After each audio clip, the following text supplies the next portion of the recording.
இவர் யாருன்னு தெரியுதா? யார் சார் இவரு? இவரு தெரியல.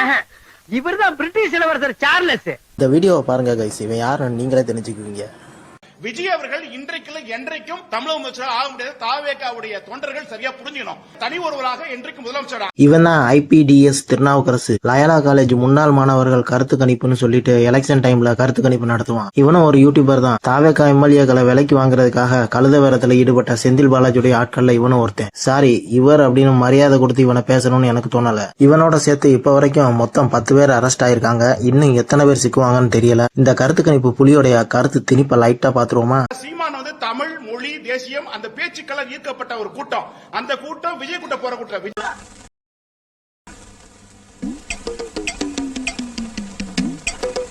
விஜய் கூட்டம் வந்து கொள்கை கோட்பாடு எதுவுமே இல்லாத முகத்தை பார்த்து இருக்கிற ஒரு அரசியல் புரிதலாக ஒரு கூட்டம். ஆமா, நீ ரொம்ப போடா. 26 இல்ல 31 என்றைக்கும் விஜய் அவர்கள் முதலமைச்சர் அவருக்கு வாய்ப்பே இல்ல. திராவிடங்களை தாண்டி தாவேகா ஆட்சி பிடிப்பது கடினம்.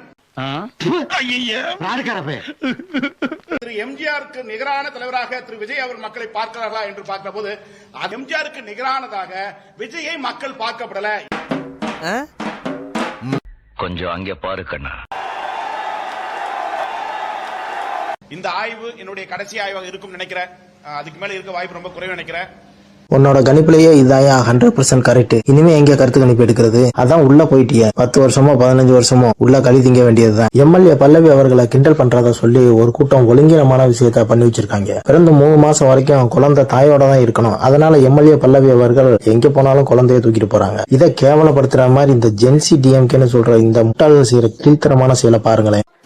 என்னோட MLA ஆபீஸ்ல பர்சனல் ஃபங்க்ஷன் நடத்தணும். இந்த புரோட்டோகால் தான் தெரியும் அவை தலைவர் அவர்களே.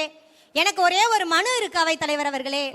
நான் பிறந்து நான் வளர்ந்த தொகுதியில என்னை விட வேற யாரோ வந்து ரிப்பன் கட் பண்றாங்க அவை தலைவர். மக்களுடைய வெறுப்புக்கு தான் ஆளாகிறீங்க. திமுக மேல மக்களுக்கு இருக்கிற கொஞ்ச நஞ்ச மரியாதையை இந்த ஜென்சி DMK கெடுத்து விட்டு போயிருவாங்க போல. குழந்தை பெற்ற பெண் அவங்க ஒரு கட்சியில இருக்காங்க, அதுக்காக அவங்களை கேவலப்படுத்துறதா? எந்த கட்சியா வேணா இருக்கட்டும், ஒரு பெண்ணை இந்த மாதிரி சித்தரிக்கிறது தவறு தானே. இதை மக்கள் ரசிப்பாங்கன்னு உங்களுக்கு யாரையா சொன்னது? இதை பார்த்து ஆஹா ஜென்சி DMK இவ்வளவு அழகா தாய்மையை கேவலப்படுத்துறாங்க, இனிமே நம்ம DMKக்கு தான் ஓட்டு போடணும் அப்படின்னு பெண்கள் எல்லாரும் உங்க பக்கம் வந்துருவாங்களா? என்னையா உங்க லாஜிக்கு? உங்களை இந்த மாதிரி செய்ய சொல்லி ஸ்கிரிப்ட் எழுதினவன் யாரு? பத்தாவதுக்கு இந்த ஜூலி வேற. ஜூலி எப்படிப்பட்ட ஆளுங்கிறது பிக் பாஸ் 1 எல்லாருக்கும் தெரியும். அவளை பத்தின இமேஜ் மக்கள் மத்தியில எப்படி இருக்குன்னு தெரியும்.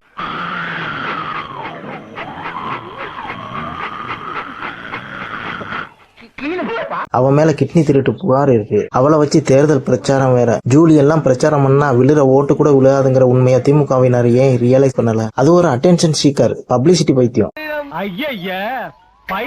தோத்ததுக்கு அப்புறமாவது அவளை விரட்டி விட்டாங்களா? இன்னும் வாங்கின காசுக்காக கூவிக்கிட்டு இருக்கு. மார்க் பண்ணிருக்கேன் பாருங்க. இந்த பையன் போன்ல லைவ் போட்டு கார் ஓட்டிட்டு இருக்கான். மிகப்பெரிய தப்பு. குழந்தைகள் வயதானவர்கள் யார் மேலேயாவது இவன் இடிச்சிட்டான்னா என்ன ஆகுறது? அவங்க உயிருக்கு யார் பொறுப்பு? இதுக்கெல்லாம் கண்டிப்பா காவல்துறை வழக்கு பதியணும். உதயநிதி தம்பினா லைவ் போட்டுக்கிட்டு கார் ஓட்டலாமா? தப்பு இல்லையா? நீராறும் கடலெடுத்த என்ன கொடுமை சரவணன்.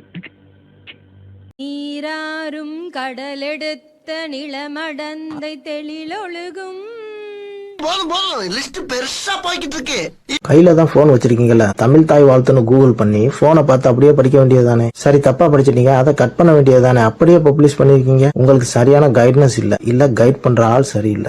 இவங்க போக்குல விட்டீங்கன்னா 60 வருஷம் ஆலமரத்தை குழி தோண்டி புதைச்சிட்டு போயிருவாங்க. ஓகே ஃப்ரெண்ட்ஸ், ஒரு முக்கியமான விஷயம், நம்ம சேனலை சப்ஸ்கிரைப் பண்ணிருங்க. வீடியோ பத்தின உங்களுடைய கருத்துக்களை கமெண்ட்ல சொல்லுங்க. லைக் பண்ணுங்க, ஷேர் பண்ணுங்க. இதே போல இன்னொரு சுவாரஸ்யமான வீடியோவோட நான் உங்களை சந்திக்கிறேன். பாய்.